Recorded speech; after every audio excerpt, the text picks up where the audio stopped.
Should you appeal your property tax assessment? I'll tell you if I think you should, and I'll tell you how I think I can help.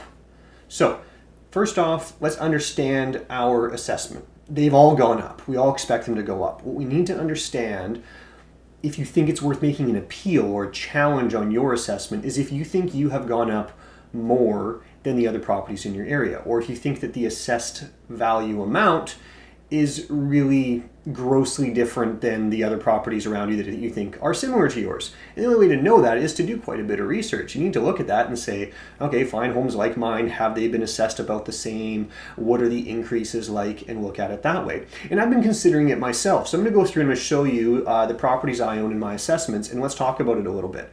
I own two properties. The one that I live in here in New West, I'm in a townhouse, and I have a secondary recreation property in the southern interior. And that one really doesn't matter a whole lot, but I'll just show it to you as a separate example. So I've got them here. The first one I have is the townhouse that I live in. I have redacted quite a bit of information, the personal stuff, so you guys can't go and steal my stuff. But what you'll see on there, and I'll put it back up in a second, is an increase from the last 2 years. From 2016 to 17 was a 30% increase, and from 2017 to 2018 was a 33% increase. Did I get that right? I got that backwards. Shoot. Should we start over? Forget it. It was a 33% increase up to 2017 and a 30% increase up to 2018. So I was at $600,000 assessed last year, and now I'm at $781,000, $180,000 increase. The 781 actually isn't really off the mark in terms of what the townhouse is worth. What's got my attention is it says here, this paragraph at the bottom here, it says the average increase for your area is 17%, but my increase was 30%. So why did they decide that mine had to go up so much more? And that's what's got my attention. I talked to one of my colleagues. He lives in a townhouse that's kind of like mine, but built in a different era, but kind of similar in size. His is assessed at more than mine. It's like over 800. But his increase was 20% from 2017 to 2018. So I looked at that and I said, okay, well, if my increase was only 20%. And here's the other thing. You can go, if you're in New West, you go to the New West City website, and there's a property tax estimator, and you can go on there and you can say what was last year's assessment, what was this year's assessment, and they have projected approximately a 3% increase in taxes this year. So I went and I did that and I checked it out, and with the current assessment that I have, my property taxes will go up about $130 this year. Not exactly a huge difference. But if I go with a 20% increase instead, it actually says my taxes are going to go down $120. So it's a difference of $250 over the year. So I look at that and I go, okay, if I go through all of this and I can justify bringing it down from a 30% increase to a 20% increase, I'm going to save $250 for the year. This year and probably next year, maybe the year after that. Who knows? But I have to actually be able to prove it.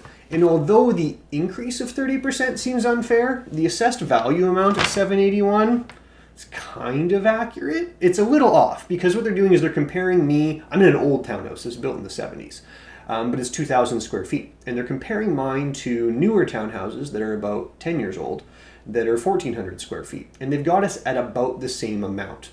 But what I can tell you as a realtor is that no one's paying the same amount for these two units. They always pay more for the newer one, even though it's a whole lot smaller, because we're both 3 bedrooms, and that's really what people are after.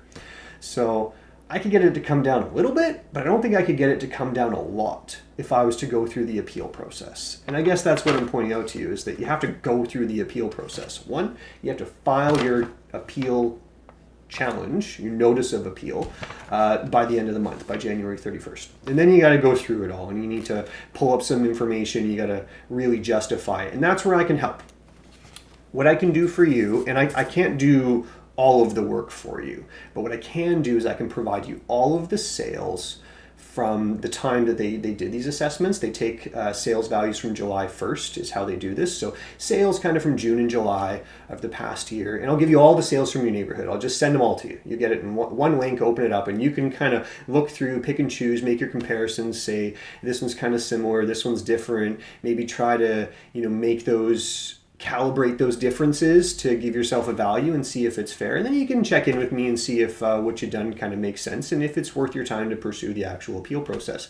But you got to get on that now because you have to do your homework and see if you think you really have a case before the end of the month to file your appeal. So think about that. And since we're here, I said I had 2 assessments for you, so I'll show you the other one. This is for my property in the southern interior. Not worth a whole lot. It's currently assessed at $158,900. The part about it that makes me really happy as the landowner is the middle, 2016. That's when I bought it. And if you look at that 5-year trend, it was the lowest one. That's fantastic. So I got it right. Turns out I kind of know what I'm doing. Bought it at the low, so that was great. I've been watching the market in the area where I have my recreation property for about 4 years. Every summer we would rent there for a week and we thought, I think this is the place we like. Yeah, we like it. Okay, we're going to buy here one day. And we were watching and we were watching. And eventually we just decided this feels like the low mark. We've got a little bit of extra money saved up. Let's do it. So that's why we did that one there.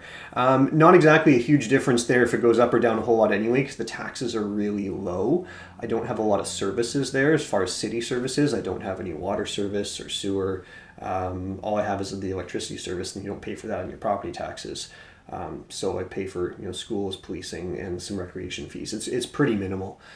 If I had water service and some of that other stuff going on, my taxes would be more. Even though you do pay more for the water utility, but anyway, they don't have to come in and do road maintenance, not road maintenance, but like water main maintenance and sewage maintenance and that kind of stuff. It's not there.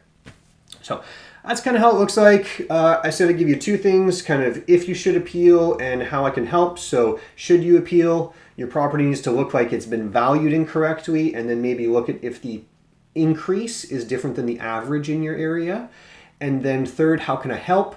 I can send you all the sales from your area from that July 1st period of time, and you can look at those and gather the information and see if it's really worth your time to invest in an appeal and filing that by January 31st. So get in touch, send me a direct message. I'm happy to help. See how it goes.